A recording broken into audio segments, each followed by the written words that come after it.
Hey guys, welcome back to my channel again. I hope you all are doing very well. So आज का video थोड़ा सा different है, कोई product review वगैरह नहीं है, but this video is about shaving and waxing. So सबसे पहले मैं स्टार्ट करना चाहूँगी शेविंग एंड वैक्सिंग के बारे में बताने के लिए। एंड इस वीडियो को शुरू करने से पहले please do not forget to subscribe to my channel if you haven't already done. And जो लोग इस चैनल पर नए हैं, लेट मी टेल यू, मैं DIYs, product reviews and home remedies इस टाइप के वीडियोस बनाती हूँ एंड वेबसाइट रिव्यूज़ भी करती हूँ। सो अगर आप लोग इस चीज़ में इंटरेस्टेड हैं तो please do not forget to subscribe and press the bell icon so that next time जो भी वीडियो आए you get all the notifications. And let's get started with this video now. So सबसे पहले मैं आप लोगों को बताना चाहती हूँ कि shaving is one of the best thing for the girls I think, क्योंकि हम लोगों के बहुत सारे ड्रेसिंग शेड्यूल्स होते हैं जो कि हमारी वैक्सिंग के ऊपर ही डिपेंड करते हैं। एंड वैक्सिंग के लिए you need a certain hair growth जिससे कि आपकी प्रॉपरली वैक्सिंग हो सके। एंड और भी बहुत सारी चीज़ें होती हैं। सो सबसे पहले मैं बताना चाहती हूँ कि मैं भी प्रेफर करती हूँ अगर वैक्सिंग का ऑप्शन है तो, बट अगर नहीं है, like if I have to go to some party और सम मैरिज और एनीथिंग लाइक दैट, तो सबसे बेस्ट रहता है कि आप लोग शेविंग करें। सो बहुत सारे मिथ्स हैं शेविंग से रिलेटेड, तो let me tell you that. सबसे पहले कि एक चीज़ ये होती है कि फास्ट ग्रोथ होती है हेयर्स की। एक्चुअली होता ये है कि जब आप लोग शेव करते हैं तो वो हेयर सिर्फ कट होते हैं, लाइक ब्लंट एज के थ्रू वो कट हो जाते हैं एंड टॉप लेयर उसकी हट जाती है आपकी स्किन के ऊपर जितना भी है, अंदर से नहीं वो निकलते हैं, जो कि वैक्सिंग में होता है। वैक्सिंग में वो होता है कि आपके हेयर्स पुल आउट होते हैं, तो इसलिए वो लंबे टाइम बाद आते हैं। तो fast growth is natural thing, उसका कुछ शेविंग से लेना देना नहीं है, वो सिर्फ कट कर रहा है आपके हेयर्स को, that's why it's fast growth.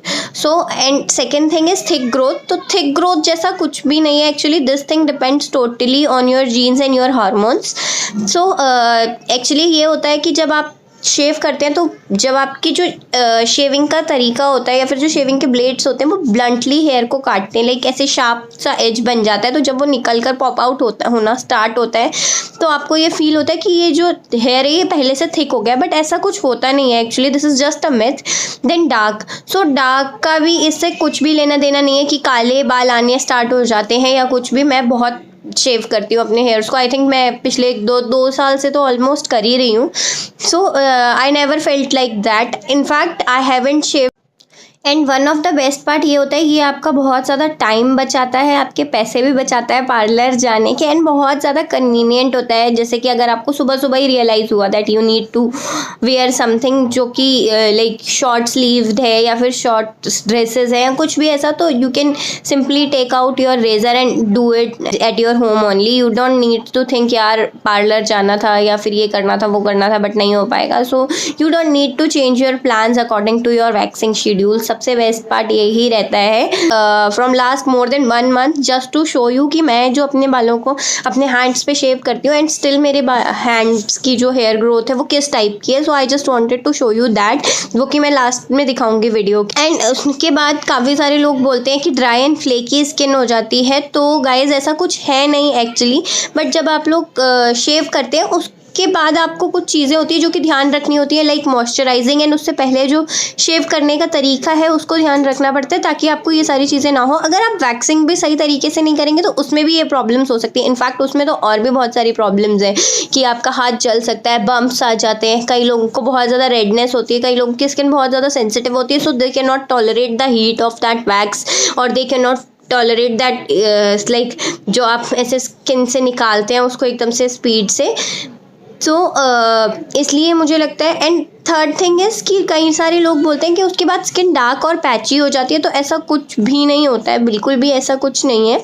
And बस कुछ राइट वेज यूज़ करके एंड कुछ राइट मेथड्स यूज़ करके you can go for a good shaving and you will feel the same way जैसे कि वैक्सिंग में फील होता है। एंड शेविंग का बेस्ट पार्ट ये है जैसे कि अगर आप डेली ऑफिस जाते हैं या कुछ भी, तो जब आप डेली ऑफिस जाते हैं तो आपको फिर वैक्सिंग के हिसाब से आपने वैक्सिंग कराई, देन वो 10 दिन स्टार्टिंग के आप अपनी पसंद के सारे कपड़े पहनते हैं, देन उसके बाद you start wearing those clothes जिनमें आपकी स्किन ना दिखे, जिनमें आपके हेयर्स ना दिखें, क्योंकि वो जब पॉप आउट होते हैं तो वो हमेशा ही गंदे लगते हैं, वो कभी भी अच्छे किसी को भी नहीं लगते हैं। तो उन चीज़ों के लिए वैक्सिंग से बेटर रहता है हमेशा shaving. Though you can opt for waxing, it's totally up to you, ये आप लोगों की पर्सनल चॉइस है कि आप लोगों को क्या पसंद है एंड आप लोग क्या करना चाहते हैं। But waxing is okay, like waxing is good but shaving is also good, it's not that bad and trust me, इससे आपकी स्किन पे कोई इम्पैक्ट नहीं पड़ता है। मैं एक और नेक्स्ट वीडियो भी बनाने वाली हूँ कि राइट वेज क्या है शेविंग के, so stay tune for that video as well. Bye bye, take care.